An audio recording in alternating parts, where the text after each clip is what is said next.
Okay, so we got No Jacket on cassette here. This is my favorite. I love the look of that spine. I feel like I could spot it from a mile away. I love the big fold out, him in that crazy baggy suit. Here it is again on the 12-inch for Don't Lose My Number. It also has We Said Hello Goodbye, an extended version. That's the 12-inch. We got the 12-inch of Sussudio here. We've got the 12-inch of Take Me Home. We've got a 7-inch of One More Night. I'd like to find that on 12-inch one day. Oh, look, we have the 2016 remaster with the new photo. Hot and sweaty there. The original on 12-inch vinyl. Great record. And then I recently picked this up. It's in really rough shape, but it's sealed. So I thought that was kind of cool, but it's in rough shape, but it's sealed. And it was $5, so I had to get it. And then, of course, CD. A lot of you probably listened to this on CD. I bought this when I was a teenager. And this record I was a baby when this record came out. Maybe I wasn't even born. Okay, today we're going to talk about No Jacket Required, the album from Phil Collins. What year did this come out? 1985, Atlantic Corporation. Can you see that? No, you can't. 1985, this record came out. And we're going to talk all about it. We're going to go track by track, but we have a lot more than just that to talk about. We're going to talk about, what does Phil say about this record? Does he like this record? What are his thoughts on it after all these years? And he talks about it a lot in his book. We're going to talk about the stats of the record. How well did it do? We'll talk about the name and the meaning behind the name No Jacket Required. We're going to talk about the album cover and the sweaty, hot Phil Collins. My initial thoughts, just real quick, I do love this record. I know that this is not a very meaningful record to Phil and to, I think lyrically, we'll talk about that, but it's obviously not overly meaningful in the same way that even But Seriously is, or certainly Both Sides or Face Value. But the best part about this record, and this is really important, the best part of this record is the music and the production. And I would say that it's his most cohesive sounding record. Do I think this is his best record? This is really tough. No, my favorite record is But Seriously. And I think Face Value has things about it that are better than No Jacket Required. But what makes No Jacket Required a real contender for his best album ever, not only for the fact that it sold the most copies and it won a Grammy for Record of the Year, or for Album of the Year, sorry. But I think what makes this a contender for his best record is the fact that it's sonically cohesive. And I would also say that the weaker songs aren't as weak as some of the other album's weak songs. Meaning, if every song on this record is an 8 out of 10 and some are a 9 and some are a 10, you know what I mean? There are some songs I think kind of bring Face Value down a little bit, whereas the intensity and the excitement and the quality of this record just stays up the whole time. So right there, that's why I have to give it a high grade, because it just continues to impress and it puts you in this mood, and you don't get out of this mood until the last little 909 beats of Take Me Home. And then you just want to play it again. It's very concise. It's very short. Later years, like on Testify and on Both Sides and Dance and Delight, he'd get a little bit more bloated. Same thing with We Can't Dance compared to Invisible Touch, whereas this record is very tight, very concise, very exciting. Okay, let's look at the stats. So it came out on February 25th, 1985. The first single was Sussudio, which came out a month before on January 14th. The singles for this record were One More Night, Sussudio, like I mentioned, Don't Lose My Number, and Take Me Home. He would do an approximate 80-show tour around the world, including Japan. It has sold over 25 million copies, and that number still goes up because streaming numbers contribute towards total album sales. And we know that songs like Sussudio and Take Me Home and One More Night are still being played today. In the UK, it went to number 1 in the charts, and in the US on Billboard Top 200, it went to number 1. Massive, and sold over 25 million copies. And then what do we have for Grammys? This one, let's take a look real quick. It won 3 Grammy Awards. It won Album of the Year, which is like the hardest one to get. Amazing. It went also Best Pop Vocal Performance and Producer of the Year for Hugh. Let's look at the album cover. Should we bring that back up? So this is a bit of water, not real sweat, bit of water, and a bit of fake sweat as well, some like gel. And then kind of like a zoom in on that is happening on the back cover. I've always liked this. It's super intense. Phil says it's because it's supposed to be a club record. So it's nighttime, it's hot, you're sweaty, you play this in a club. I mean, we're talking the Thriller sound, you know, that just classic 80s Studio 54, just that crazy I don't know. I was a baby. I wasn't around. The title is really interesting. No jacket required. It comes from this concept of going into a fancy restaurant and requiring a jacket, like a suit jacket. And Phil talks about 2 times when that was an issue. One time he was on vacation with Jill in the Caribbean, and he walks into this open air outdoor restaurant and they say, you need a jacket. And he's like, I don't have a jacket. He's probably wearing one of his Hawaiian shirts. And he's like, I'm on holiday. And then later at the Ambassador Hotel in Chicago, it happened again, which is kind of a testament to how Phil has never been like that classic rock star. Although in the second story, he's wearing like a very expensive leather jacket. But the point is that he's never really like fit the mold. He's always been blue collar. He's always kind of just gone his own way, which is cool, right? A funny story is that when he was doing the promo tour for No Jacket Required, and on Letterman and Carson, he was talking about this story at the Ambassador Hotel where they told him at a restaurant that you need a jacket. Well, the Ambassador Hotel called him and said, please stop telling that story. It's embarrassing us. So I think it makes for a great, it's an informal album, and it's an album about being in the club, and like, who cares who you are? Everyone's welcomed in the club. That was kind of the mentality of the 80s. So I think that's really cool. I mean, here's something crazy about this. This album was released 1 year before Invisible Touch. And we all know Invisible Touch was incredibly successful. This album was incredibly successful. Both of these albums would be Genesis and Phil Collins' best-selling albums at the time. Phil had just concluded an 80-show tour. He had more number ones in America in 1985 than anyone else. For this album, he had Grammy nominations and Brit Award nominations. And to top it all off, he's going into the studio to record Invisible Touch. So we know this is the absolute exciting, most pinnacle era of Phil's career. It's kind of the era from, Against All Odds, Easy Lover, all the way up to, maybe But Seriously into Buster, that he's really known for. That Invisible Touch, No Jacket Required, Separate Lives, Easy Lover era. How insane, how exciting. It's no wonder we're all kind of a little nostalgic towards the 80s. Let's go track by track, and let's start with Sussudio, which we kind of have to start with. I've often said this before. Remember, I told you I was a little baby at this time, but I was very curious as to what people would think of after hearing, the end of Hello, I Must Be Going. What's the last track? Is it Why Can't It Wait Till Morning? Kind of like Tim Panelli symphony, almost like 40s, 50s sound. Is that the last song? And then the next kind of like official album song they hear from Phil is Sussudio, that like wickedly loud and squishy snare sound. Is that a Lindrum? Is that a Lindrum? Is that a Lindrum? Is that a Lindrum? And immediately the horns kick in. Like, what an incredible track. And one of the things, I'm not hugely into the 80s time. I've only listened to Phil Collins, essentially. But just that, like, drum machine, and then there's real drums, and then there's, like, electric guitars, and there's a bunch of synths, but then there's horns as well, like Earth, Wind, and Fire. And so for kind of like a white British guy, this was a new sound and a very exciting sound. I quite like this better than, like, the Michael Jackson stuff. I don't know. It's just kind of more unique. But anyway, Sussudio is so iconic. It's just fun. It's just really fun. I've said this before. I'm not a diehard fan of the hits. I'm not a diehard fan of Separate Lives or Against All Odds or You Can't Hurry Love or True Colors, but I am a diehard fan of some of the hits, and Sussudio is one of them. It's in my top 10 songs. I love the extended remix, which I showed you earlier. I love this song. It's produced so well. And as a producer and engineer myself, I feel like I could not get the sound today with all the technology in the world, with all the computers and emulations and samples today. I couldn't get this fat, juicy, exciting pop sound the way that they did almost 50 years ago. Just thinking about this now, I don't know if I mentioned this about like the confidence in making this record, or the confidence it must have taken to make this record.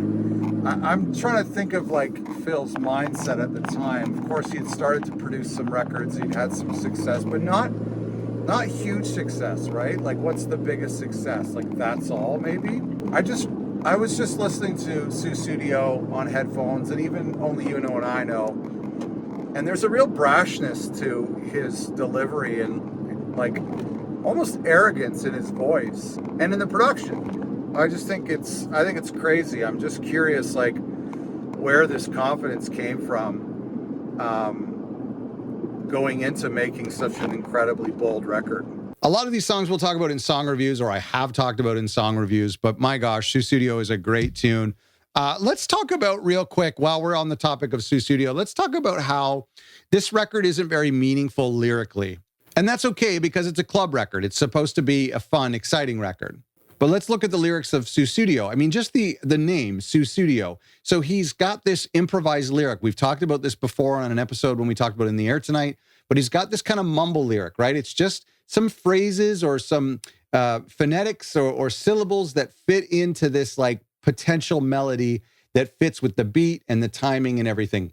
Most songwriters do this, and then they go back and replace those lyrics, or while they're writing the song, they replace those lyrics with real lyrics, meaningful lyrics.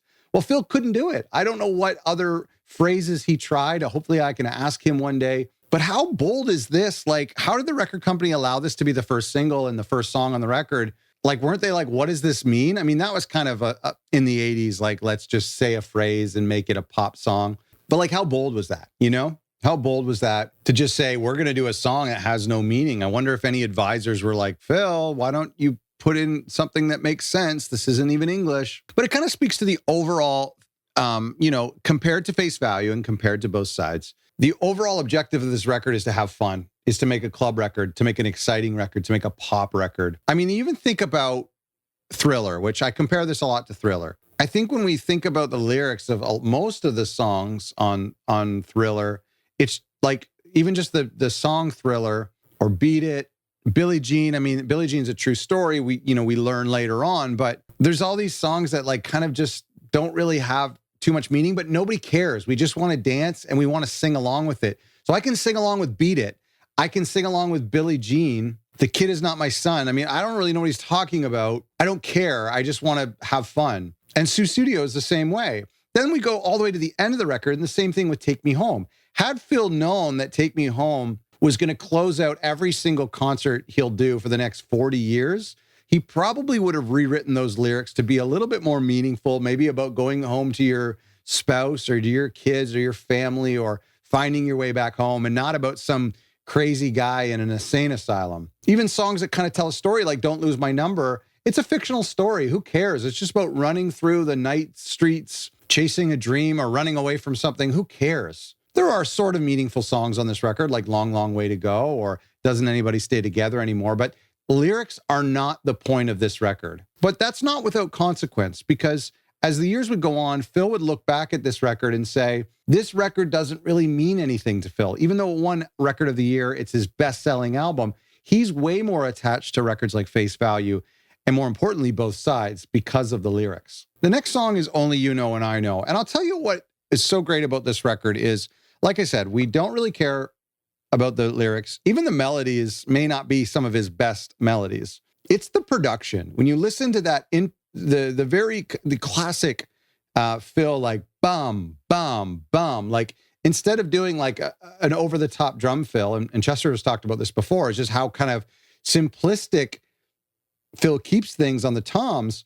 But we have this gated toms, and then the horns come back in, and then there's these weird synthesizer things happening on this song. That's, to me, what I love so much about No Jacket Required. It's what it separates it from the whole of his catalog, because there's more of a experimental soundscape that's happening on But Seriously, with blues and kind of gospel sounds and rock sounds, and same thing on Face Value. There's all sorts of different song styles and genres we hear on Face Value, but No Jacket Required really stays in its lane as like this electrified, synth heavy, drum machine heavy pop record. Only You Know and I Know is like, to me, is this the song he opened the No Jacket Required tour with? I should have checked that. I think it is. Or is it I Don't Want to Know? No, I think it's this song. I'll have to double check that. At least I heard that on the Dallas show. Again, what I'll say about this song, because I'll consider this to be a deep cut, I would consider this one and I Don't Want to Know and Inside Out and Doesn't Anyone Stay Together Anymore. These are deep cuts, right? They're not singles. They're not fan favorites necessarily, although Doesn't Anybody Stay Together Anymore is a fan favorite. But what I love so much about this record is that the deep cuts are so good. So Only You Know and I Know, I love it. It's a great second song. It comes out of Sussudio so well, but it's not like a song he would play live a lot. It's not on anybody's top 10 or top 20 list, but it's still amazing. So that's why I love this record so much, is that the deep cuts, there's just really no weak moment on the record. Now let's talk about track number 3, Long, Long Way to Go, which features Sting. In fact, this whole album features, not this whole album, but this song and Take Me Home features Sting, and Peter Gabriel appears on Take Me Home. So not a lot of people know that, but that's just really cool. let's talk about Long, Long Way to Go. Normally, I would be like, whoa, whoa, whoa, you brought the mood down. Kind of like what happens with The Roof is Leaking on face value after kind of the upbeat nature of Behind the Lines and This Must Be Love. But even though this is a club record and we have this kind of like slightly social justice song that's like really brought down with Long, Long Way to Go, for some reason it doesn't bother me. It doesn't stand out to me. It doesn't kill the vibe. I mean, obviously it's not a dance number, but because it's interesting, it's a little bit shorter. Sting's background vocals are beautiful. When you listen carefully, you definitely hear that Sting sound. Phil tells a great story. There's two great Sting stories, but Phil tells a great story about how he came over to Phil's house, Phil and Jill's house, to practice this before Live Aid. And they had a pool. It was July. And he said, you can go swimming if you want. And so Sting just like threw off his shorts into, left with his underwear on and jumped into the pool to cool off. And then Phil's like, oh, maybe I should take up yoga too, because Sting's got a great body. Well, come on. Sting's got a great body. Still does. Anyway, then they rehearsed this song and Against All Odds. Anyway, yeah, this song is surprising though, because like I think the ending is really cool when it cuts off and then it goes into I Don't Want to Know. So because of that transition, and this song is ominous and it's got gated drums again, and I feel like it doesn't slow the pace of the record down because I Don't Want to Know picks right back up, which is cool. So again, I'm just going to repeat what I've been saying about the deep cuts, and I Don't Want to Know and Only You Know and I Know are deep cuts, but they're amazing songs. Who Said I Would is kind of a deep cut, even though it was on Sirius Hits Live. I absolutely love this tune. I've got nothing bad to say about it. I have everything good to say, but it's kind of like it's inconsequential. It just makes the record stand up. Honestly, I think that's why it won a Grammy. I think it won a Grammy because there's just no low points on this record. I'd be curious to know, and I'm going to ask you at the end of this video, if you think there are low points on the record. Maybe it's Sussudio for some of you. I know you don't like that song. Maybe it's One More Night. Maybe it's these deep cuts that I'm talking about. I think this song actually could have been a single. And so if they were going to keep milking the singles, I think by this point, Separate Lives came around and Invisible Touch was coming around. So I don't know if they really needed to continue to milk this album for singles. But I think if they needed one more single, I think I Don't Want to Know could have been the next one. Or maybe Who Said I Would? Anyway, One More Night. Okay, so I'm not a ballad fan, but this is a song I really like. I really like One More Night. Really beautiful sax solo, really beautiful 808 beats, super simple tune. Very, very nice. Again, surprisingly, doesn't bring the album down, doesn't slow things down. He does a great job at picking things back up on side 2 with Don't Lose My Number. Sorry, the video is classic Phil for sure. The video is classic Phil. What I will say about One More Night, what I realize is that my favorite version of One More Night is the Sirius Hits Live version. I think that extended ending, and anytime they would do it live really, but on the Sirius Hits Live with Don Myrick on the sax and just kind of extending that ooh, ooh, ooh part of the song, ooh, ooh, ooh, I think is better than the album. Tell me about this when we talk about lyrics. I've been listening to this song for 30, 40, 100 years. So there's this lyric on the bridge, like a river to the sea, I will always be with you. And when I sing along with that, I always sing like a river to the sea, I will always be with thee, which is stupid. I think you is better. I think a forced rhyme by using thee as in Thee is stupid. I don't know why I want it to be that, but it's now like Pavlov in my head. I can't not say that when I'm singing along because it's such an easy rhyme, but I'm glad he didn't do it because it's stupid. But I don't know about you. I always feel like he's going to say thee. And it's been 40 years. Like, dude, he's not going to say thee. Don't Lose My Number is another one of Phil's hits that I never get sick of. I like where it was in the set list over all these years. He would play it very early on, usually after Hanging Long Enough. It's a super fun song. I think it was probably a great tune for him to have live because you're not burning like one of your mega hits, but you can still have a very, very fun and exciting song. These are one of these lyrics, kind of like Tonight Tonight, where it's like, we kind of know what it's about, but it's fiction. It doesn't really mean anything. It's sort of like In the Air Tonight as well. I don't know if he's been asked if there was an actual Billy, whatever. I think Billy, I never like when a song has a name in it. It just kind of like steers your mind into a different direction. You think of the Billies you know, or you think of who this person is. You put a face to it, his name. Maybe it's too close to the Billie Jean idea. I don't know. Whatever. The song Who Said I Would is next, and I absolutely love this song. So cool live. those like, what is happening there? Is it like marimbas that has that kind of like ping pong. Very cool. Love it. Love that part. It's so iconic to this song. And you know, when he does that thing live where he's like, who said I would, and points to everyone in the band and they point to someone else. It just made for a good live song. I think that's why when you look at Serious Hits Live, when he was at like the peak of his career, even though But Seriously was so popular, it still had so many songs on that tour from No Jacket Required. I guess maybe this is a song I find myself getting a little sick of into the record. Maybe. I don't think it's as melodic as the next song, which is Doesn't Anybody Stay Together Anymore. A great story of him playing this in front of Princess Diana and Prince, what's his name? The King? King Charles? Charles and Diana. Sorry. I watched The Crown. I do, I promise. Wouldn't it be great if Phil was in The Crown? There really should be someone playing him.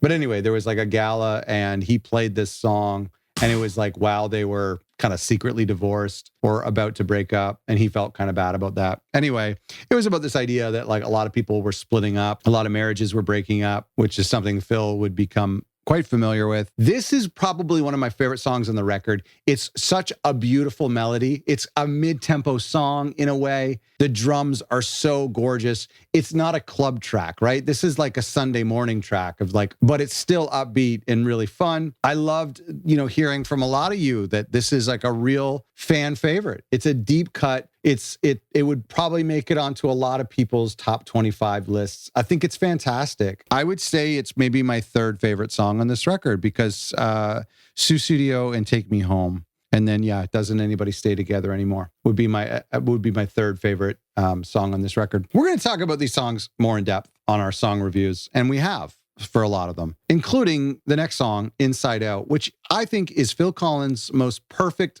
penultimate song. It's like a way to end a record and then come back for the encore, which is Take Me Home. It's a little bit different from the rest of this record in that it's a little bit more rock and roll. It's like a slowed down version of Easy Lover. It's very guitar heavy. The drums are less pop. They're a little bit more real than the artificial Lindrum sound of the rest of the record. But for some reason, it doesn't stand out. It just feels like a great closer to the album. I think of this song as the closer to the album. I feel like this song closes the album, and then like the carousel closes on But Seriously, and then Phil comes out for an encore, which is Take Me Home. Of course, Take Me Home is a fantastic closer. It's like my favorite album and show closer of any artist. But Inside Out is really special. It feels like something's drawing to an end. And I just think he did a great job with this song. I'm so glad it wasn't left off the record. I'd love to know more about it. I'd love to talk to Daryl about it. And again, like Doesn't Anybody Stay Together Anymore, this is a deep cut that a lot of fans adore. A lot of fans really, really like this song. And rightfully so. Inside Out is so, so good. And I think we talked about in the song review just about like that kind of breakdown for the sax solo.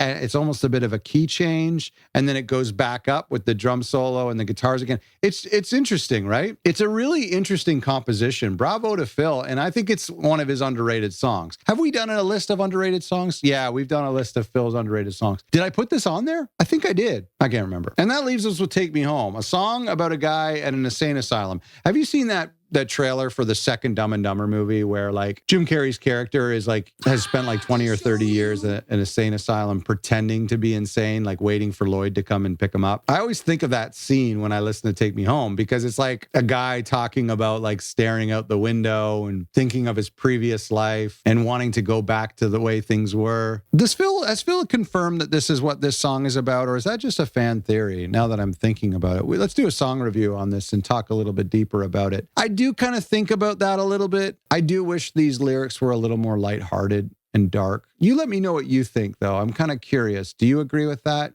Do you wish that this was like a little bit more of a Find a Way to My Heart type song? Production-wise, it's beautiful. The 909 beats. I feel like this is one of those songs that could go on forever. I have a 12-inch of it. The remix I don't love very much, but I just feel like I could just listen to this song forever. Those beats and those pads. It's just such a beautiful mid-tempo Phil Collins song that never needs to end as far as I'm concerned. But it's what really makes this a great record. I'll go back to saying why I do believe this deserves the album of the year, maybe even more so than any of his other records, just because Face Value is a little bit disjointed from a cohesive standpoint. He was just kind of toying with things and figuring things out. This, to me, is a perfect album from start to finish. Of course, my favorite songs exist on other records, but this record is his most cohesive sonically. It's short, and I think it's due in part to the exciting nature of the opening song and the opening snare sound of Sussudio, but then this closing sound of Take Me Home. You just want to hear it on a loop. And that makes a really great record. And that, to me, makes an album of the year. I'm not a voting member. Nobody asked me. Okay, before I wrap this up and ask you to share with me your thoughts on the most iconic Phil Collins. I mean, it is his most iconic record. I have to say that. Because, why do I have to say that? Because I think the most passive fans would probably identify this record as a Phil Collins record or the Phil Collins record. It's the record that you'll see in record stores and people will pick up if they just got a turntable and they're going to grab some of the classics like Marvin Gaye's What's Going On. They probably will grab a copy of No Jacket Required in the same way that they probably grab a copy of Invisible Touch. And rightfully so. It sounds great on vinyl. We'll do some song reviews of the B-sides, but we'll touch on real quick We Said Hello Goodbye, because that's on the CD version. I don't consider that to be a song from No Jacket Required. Some of you do, because it was on the CD version, but it's not on the original vinyl version. It's not on the cassette version. So I kind of consider that to be a bonus track. I don't know where that was kind of included, and it's on the digital version as well. I don't know why that kind of became an album song as opposed to just a B-side or a bonus track. I think it kind of spoils the beautiful ending that Take Me Home does. I think after We Said Hello Goodbye, you're not inspired to restart the album, whereas Take Me Home kind of leaves you wanting more. Whereas We Said Hello Goodbye is like one chicken ball too much at the Chinese buffet. You know what I mean, right? You know what I mean? When you're like, I got to get my money's worth, and you go back and you have just one more chicken ball and you're like, I shouldn't have had that. That's what I think about We Said Hello Goodbye. I don't like We Said Hello Goodbye. We're going to do a song review on it. A lot of you love it, which surprises me. That kind of opening string section is weird. The vocal effects too takes me back a little bit to that earlier era, closer to Hello I Must Be Going, and maybe even Duke. We'll do a whole song review on We Said Hello Goodbye. I just wanted you to I want to let you know that I don't include that on the record proper, and I don't love it. Sorry. I would take that song over The Man with the Horn. I really don't like The Man with the Horn. Man with the Horn, thank you, Phil, for not including that on the record. Again, I differ from a lot of you because a lot of you do like that song. I've heard from you. That's on, I have it here on the Sussudio 12-inch. The Man with the Horn is a B-side on there. I don't know if you can see that. Anyway, I think it's cheesy. I think it's a bad melody. And that's just my opinion. You can like it if you want, but I'm not crazy for it. And the other interesting thing, again, we'll do a song review of The Man with the Horn, so make sure you subscribe. But I will say Separate Lives is interesting. I don't like that song as well.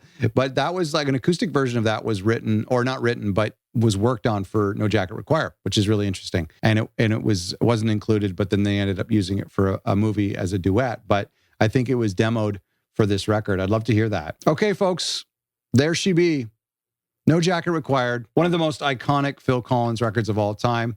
We are running out of album reviews for this channel, and we're only a year and a half into the channel, and we've done most of the records. There's still many more to do, and of course, all of the Genesis records yet to come. But let me know what you think about No Jacket Required. I want to know your top 3 songs in order from favorite, top 3 songs. And maybe let me know what song you would leave off if you don't love.